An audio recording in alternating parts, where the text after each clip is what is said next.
Hey. Hi, thanks so much for being here. Welcome. So tell us a little bit about your background, what you were doing beforehand, what made you decide to take this course? Okay. I was doing a while back. I was working for a programming company. It was actually like a bookkeeping company that was had its own department for programming, and I was doing like all the design work for them and all the front end work for them. But I was working there for a while, and like I wasn't getting anywhere. Like they weren't like raising me or anything. And I mean, they were like always like way over my work, but like it never got further than that. Like, and I was like sort of stuck there. And then then I just left there, and I worked in my kids' daycare for 3 years. But like I felt like I wasn't using my talent, and I was coming home so drained, and I was like, I have so much more than this, and like, why am I using up all my energy on that?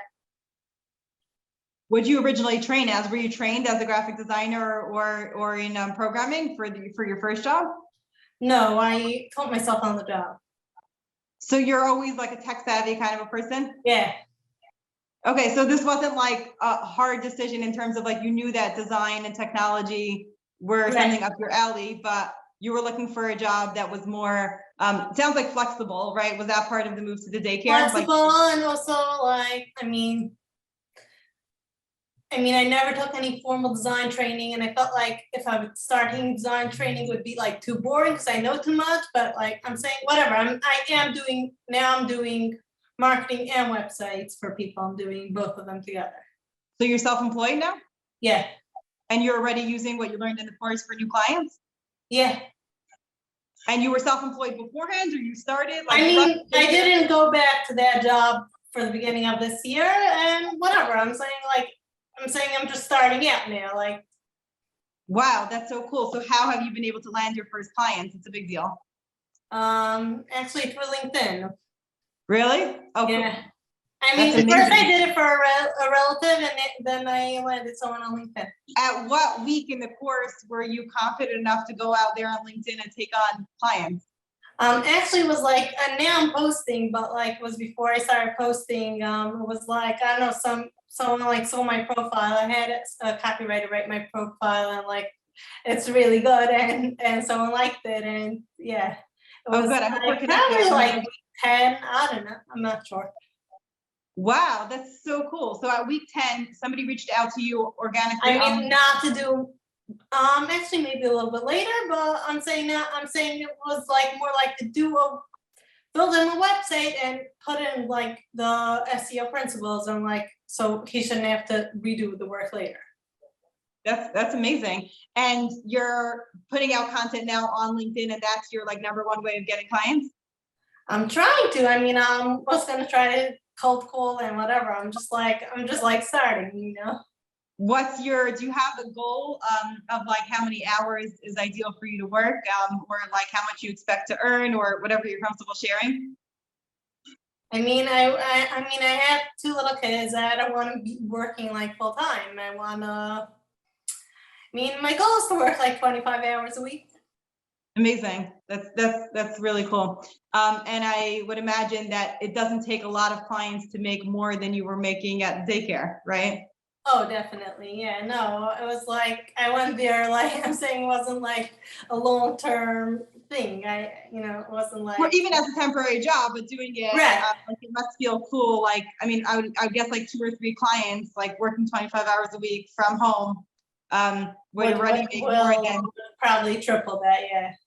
And then you have time like before your kids actually get home for yourself also. Right. No, not really, but yeah. Okay, one day when you raise your prices. Tell us a little bit about like taking the course itself. Was it hard? What was it like? Was there anything that you would say that people should be good at before they come in? Because you came in with a really solid background of understanding design. Right. So it was definitely easier because I had a background, but did you ever get bored because you knew so much? Not bored. It just like took me probably a little faster than some other people. Nice. And you feel like you came out of it like really understanding everything and being able to confidently take on. In the T that Danny described, is there like anything that you've already decided is going to be your, like what your focus is? I feel like more like more like SEO, but I don't know. I didn't like try. I'm saying I didn't run a lot. I'm saying I didn't really run paid campaigns yet. So like I don't know.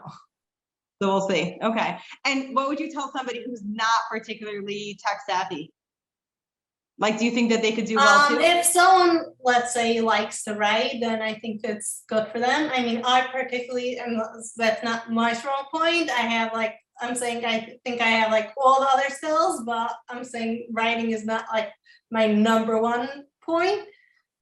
But I'm saying, yeah, I don't know. So you could have someone who's like almost your opposite, who's a really strong writer, but not such a tech person, and then they would enjoy it like totally. They would work at different parts of it, right? Yeah. Right. That's so cool. Anything else that people should know about the course itself, or I don't know how long it took to do the homework? Yeah, it's definitely work, and it's not like 1, 2, 3. But you have to be willing to give it your time and like really work. But I'm saying at the end of the day, it pays off. That's so cool. I love it that you optimized LinkedIn and you're already using it. That's amazing.